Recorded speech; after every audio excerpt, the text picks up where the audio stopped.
Yo dudes! Welcome to easy creamy vegan casserole! Woo! Okay, so when we were growing up, one of our favorite dishes was a creamy, cheesy, delicious casserole that Mom used to make. This is our version. It's creamy, it's delicious, it's decadent, it's packed full of veg, and it takes half an hour to make. Here we go. Okay, so first step, I've got a pan on a high heat, and I'm gonna add in a tablespoon of oil. I've chopped 1 large red onion, 3 cloves of garlic, and 1 chilli. And in there going into the pan. I left the seeds in the chilli. Leave the chilli out if you don't like it spicy. So we prepped all our veg, so it's all the same size, so it'll have a similar cooking time. So we've taken 1 leek, we've chopped it finely. Just make sure to clean the insides of a leek, because often leek can carry soil. Next step, we prepped some courgette. We prepped 2 courgettes and just chopped them into half moon. Similarly, try to chop them into a similar size so they'll cook in a similar time frame. Okay, I think with courgette you always need a bit of salt. I'm gonna go in with a decent pinch of salt, just slightly less than a teaspoon of salt. Broccoli, waving at you. So we got 1 full stalk, and you'll notice there is quite a long bark or tree-like element. Make sure to include all that. Just chop off the gnarly little bit at the end that might be a little dirty. We're gonna chop that finely, and well, we don't wanna waste any little part of this veg. Stalk is great, it's got loads of flavor and full of fiber and juicy. Yeah.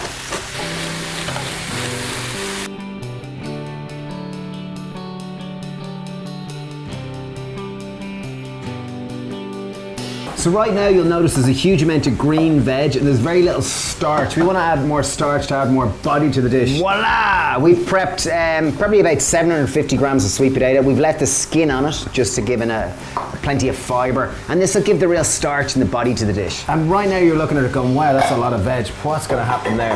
We're going to give it a good stir, just mix it through, and then we're going to put a lid on and allow it to cook in its own juices. Okay, so we literally left that stew away for 10 minutes. We didn't even stir it once. And we've come back and the sweet potato's all cooked.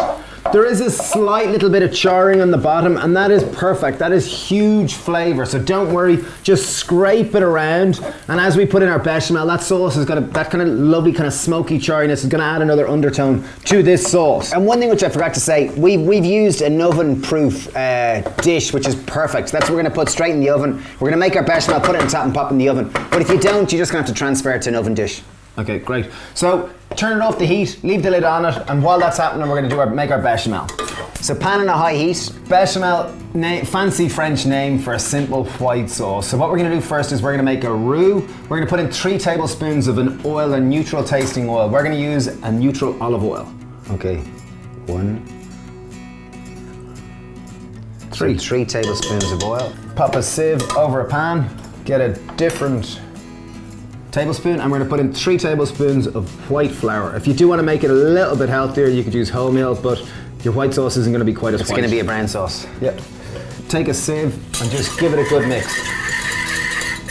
So we're just going to whisk that and cook it for a minute on this type of heat.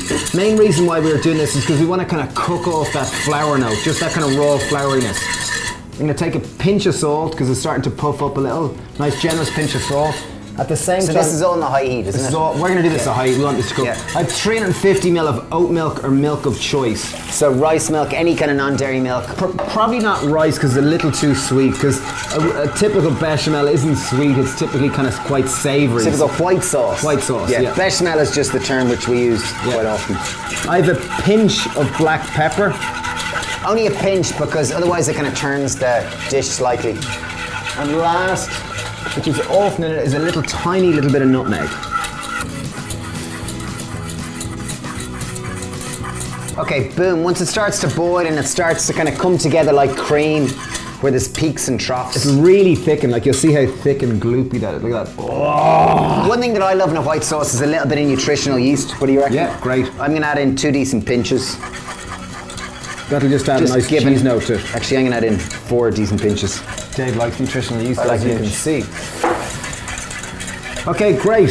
So we have all our veg here that have all kind of stewed down lovely, and they're kind of, once they go into the oven, they're going to just melt, hit that melt in your mouth like texture. So I'm literally just going to add the bechamel. Yeah, add in all the bechamel. And don't worry, if it does seem like there's not enough bechamel, don't worry, we're adding in a small amount of vegetable stock.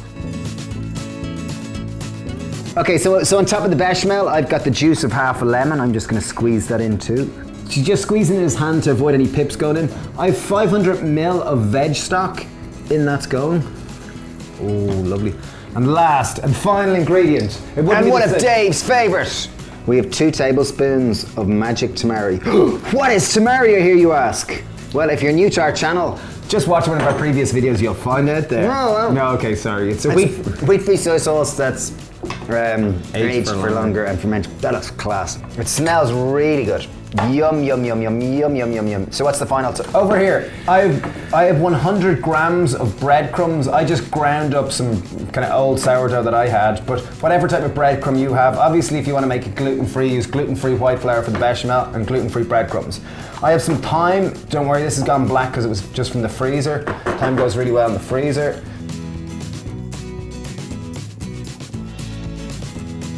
And in on top of that, just to make it go a little bit extra crispy, I'm going to add in a little bit of oil, about 1 tablespoon of oil, tablespoon and a half. Give it a nice mix. Pretty good, isn't it? Nice mixy. We've preheated our oven to 200 degrees. My twin David is just going to gently spread that along the top.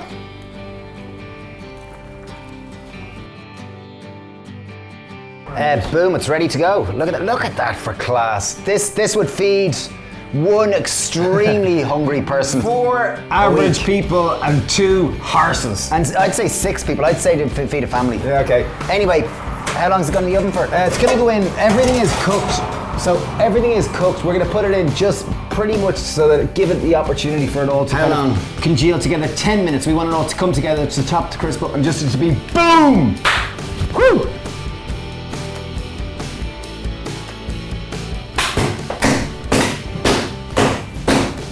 Okay, we're ready.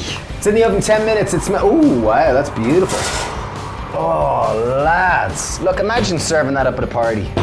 Crispy, herby, delicious, vegan-y, yum. Okay, we're gonna take some leek shoots that we grow on our farm or some form of a kind of green herbiness just to add an extra layer of fresh vitality to it. So these are just baby leek shoots. They're about 20 days old. 20 days old. Yeah. 20 days young. Oh, nice. It's nice and runny, isn't it? Oh, nice. They're delish. Easy vegan casserole. It does look lovely, actually. It really smells fab. Okay, dudes, we're dedicating this one to you. Easy vegan casserole. Took us 30 minutes to make. Those leeks look gooey and just. Oh my God. Before we taste this, thank you for subscribing. We really appreciate it, and thank you for sharing. Oh, yum! Breadcrumbs are great call. Just lovely, like the leek goes so sweet and creamy. A little bit of chili's nice now. I really recommend making this. This is really like a belly hug. Like it's really. You're left with this, like my mouth is really coated with this creamy. This is one of the nicest ones I've had in ages. Yeah, this is really good. There you are. I don't know there's much more we can say. This is an epic recipe. Please share this with anyone in need of a belly hug. Thanks for watching. Please subscribe. It tastes nourishing. Yeah, that's what I'd say, yeah. Our new book is out somewhere. Where do we have it? Oh, there it is. Recipes for Happiness. Link below to purchase it. We'd love your support and sending loads of love. Cheers. Bye-bye. Cheers.